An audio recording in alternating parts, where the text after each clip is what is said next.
Every single time we walk into a supermarket, we are bombarded with choices. Tea grown in Asia, coffee harvested in South America, and chocolate picked in Africa.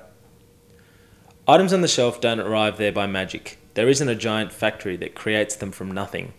People have to grow the food we eat, sew the clothes we wear, and harvest the coffee and tea we drink. I can make your life great. You loser. Buy me or you'll be alone forever. Loser! Buy me or you'll be alone forever. Eat me, fat pig. I taste trendy. Me. Consume! Show me your credit card. Come! You got what it takes. You are what you eat. Teacher, Drink tea. me. No, you want Eat me. Extra profit. Show me Learn. your credit card. Ah, what you eat. I'm so Extra broth. Child slave. I'm so hot for you. Malnutrition mccain. child says. You can handle Oh, yeah. Cocoa, tea and coffee move along a chain. Grower, reseller, shipping and sale. 5 major companies control how much they will pay for cocoa each day. Coffee and tea are controlled almost as closely. It's not in their interest to pay a fair amount, so they don't.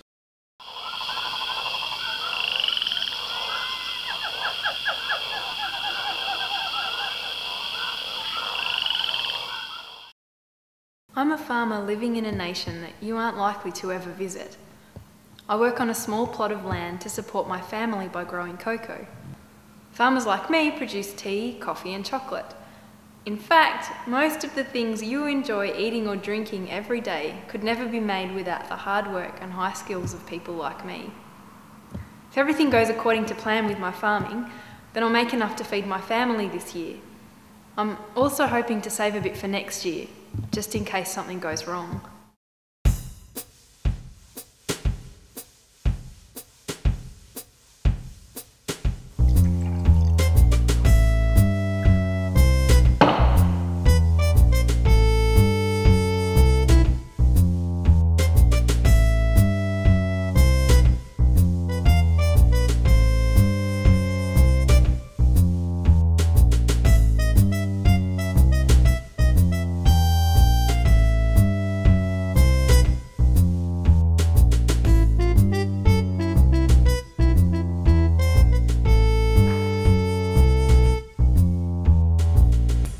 We're expecting a drought in Western Africa this spring.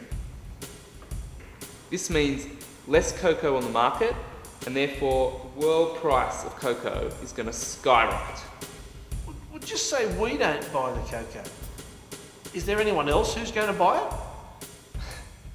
We're a big company. We buy and sell the world's coffee, tea and chocolate unopposed. Well, give the guys who go out to the farms the word. The resellers. You know who I mean. Those shifty middlemen characters.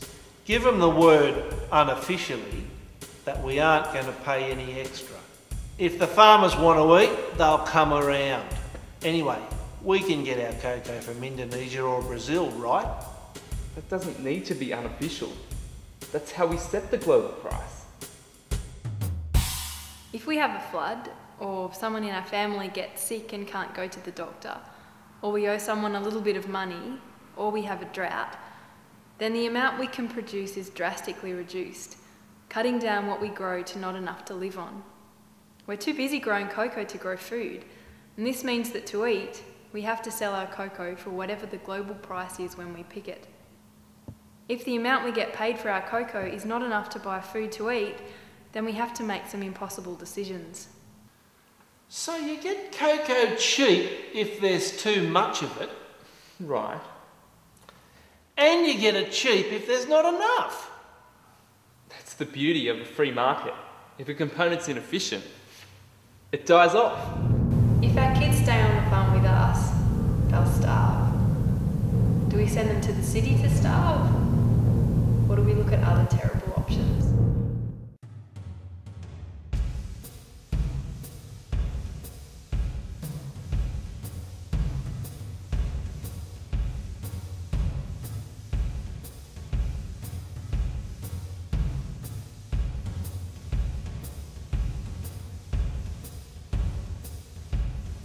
Janine, can you bring down the Consumer Behaviour Index thingy, please? Certainly.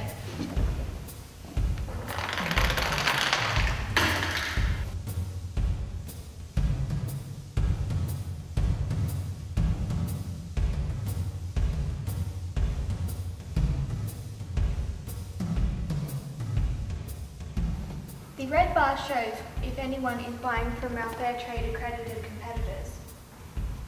So when the squiggly red thing, when it goes below the bar, it means...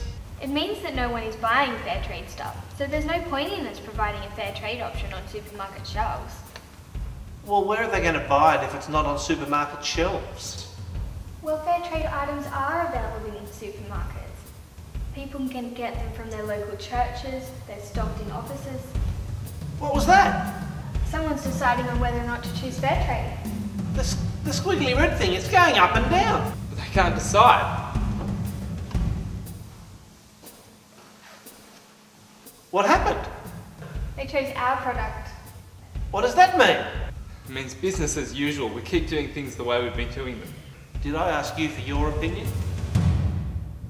A recruiter from the city says he'll feed them, even give them an education. He'll even give us some money before they start work. But if we do that, he'll sell our sons as slave workers and our daughters as prostitutes. We can't let our kids die.